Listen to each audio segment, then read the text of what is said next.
So you may notice that I'm a little dressed up today. I'll explain in a minute as to why. Yes, let's start in style, shall we? It would appear that there has been somebody who's been following my blogs that has chosen to remain anonymous and has decided that I haven't been handling my cancer fight with style or grace, and certainly not quietly. Um, so this is dedicated to you. I told you that I would do it with style and grace. I would do it in full Dancing with the Stars regalia, so I pulled out my Mary Kay jewelry. I did my glamour makeup. I've got my little sparkle in my hair, so I hope that this is done with style and maybe even a little bit of glamour for you.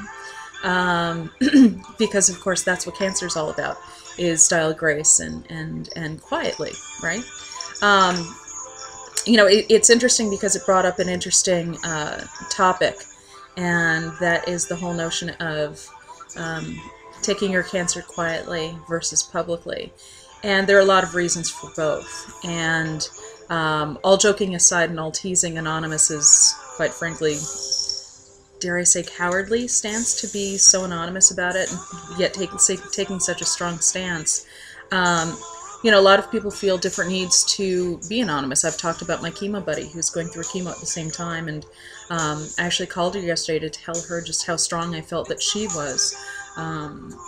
Because, you know, I'm not sure what takes more strength. In fact, it probably does take more strength to quietly fight cancer, not tell coworkers, not tell colleagues, and do it behind closed doors, than it does to go public with it. Everybody has different reasons for handling it different ways. I know I came very close to just not telling any family members about it until I realized just how serious it was going to be, and the fact that it was going to, the treatment was clearly going to extend beyond the time when my children were going to be at camp. If my children weren't going to be at camp, I might not have told my family.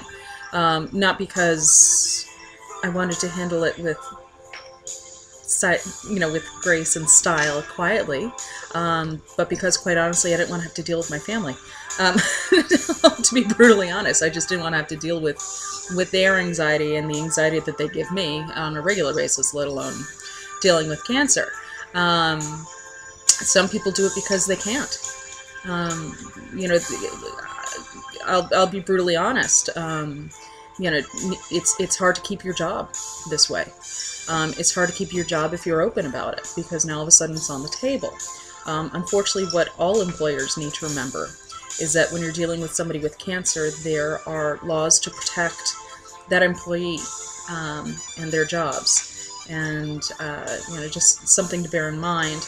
And I encourage every single cancer fighter out there, contact an organization like American Cancer Society, Live Strong, etc. I know I have a patient advocate that was assigned to me thanks to livestrong.org through the Patient Advocacy Foundation that has helped to provide guidance. Hospitals have social workers. So if you are fighting your cancer with style and grace and quietly, because you feel that you have to keep it hidden in order to preserve employment, in order to preserve any other kind of status, I strongly encourage you to talk to an advocate or a social worker so that you understand how you can be protected. Because if there's an employer who uses your cancer against you, that's not legal. And you have recourse and you have protections. Some people do find, though, that as they go through the cancer treatment and survivorship, that the job that they had before is meaningless and it's time to move on to other things. So, you know, sometimes you also have to look at, okay, if your employer is treating you this way, is this where you want to be? Is this the career that you want, where when you need your employer, because obviously if your employer wants you to come in on hours, work crazy hours, sacrifice a tremendous amount for them, as employees we do it. I can't tell you how many nights I've spent for various and sundry employers at the office overnight. Overnight launching a new website, at the office until 3 o'clock in the morning for a client for days on end, and spending just a tremendous amount of time, even when not getting paid, working for an employer. And when you have a cancer diagnosis and you tell your employer because you're trying to be honest with them and not hide anything from them because you need their support, and then they turn on you, that tells you, yeah, you're a loyal employee, but the loyalty isn't necessarily reciprocated. That makes you pause and think and say, is this the employer? Is this the company? Is this the industry that I want to work in? It's interesting how cancer can change so many aspects of your life. Now, to address the situation again as to why I'm not sitting quietly about it, quite honestly, if any of my employers have an issue with the fact that I have cancer and are willing to turn the tables and forget about the hours, the excessive hours and days and weeks and months that I've spent sacrificing my own convenience for them, and they can't reciprocate when I need that support the most, then it's not the employer for me. And I would much rather be open with it and know that if, God forbid, the cancer comes back, or if a colleague has cancer, or if who knows what happens next, that the employer that I'm working for feels as much of a sense of dedication, loyalty to the people that work for them as they demand of their employees. That's a huge thing for me.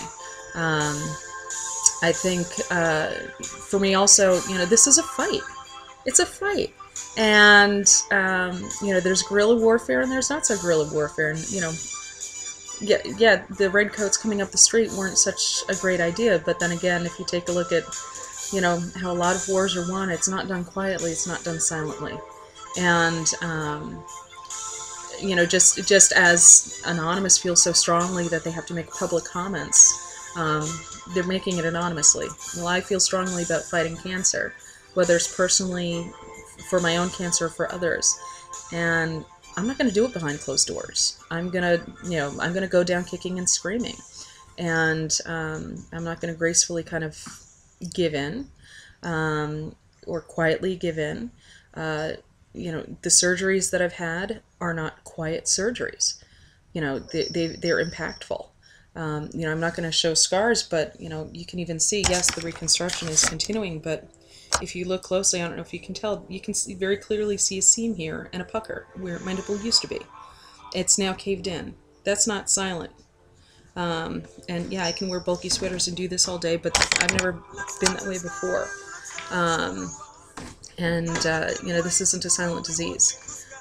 This is a vindictive disease that can be disfiguring and cruel and vicious. And I'm not going to take that lying down. I'm not going to take it sitting down. I'm not going to take it quietly. Will I do it with style and grace? Yeah, I will. I'm going to speak articulately. I'm going to speak publicly.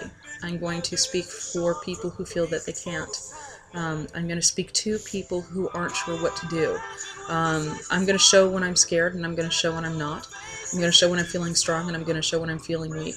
Because I know that at some point there's another person out there, either in this country, elsewhere in the world, wherever, who is feeling, sensing, or going through something else and is just looking for somebody else to relate to.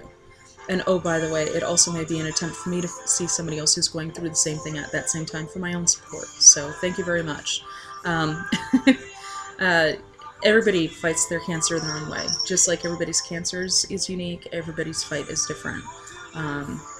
And yeah, I'm taking mine to the streets. And I was invited to go public with this. I was invited to talk about this with LOHUD because they want to follow one person's journey. The idea is that out there, hopefully it will evoke conversation, support. It will hopefully encourage somebody to see that there's another side to it. That there's a journey with a beginning, a middle, and an end, and the end doesn't have to be bad. So, no, I'm not going to be silent about it. I'm not silent about anything in my life. Why would I be silent about this? To those that have chosen to keep their cancer battle silent, you have your own reasons. I hope for your sake it's not out of fear. And if it is, then, my heart goes out to you. If you've chosen to do it silently because that's just your style, I commend you. That kind of restraint is something, no, I don't have, and I'll admit it, and that's what makes me me.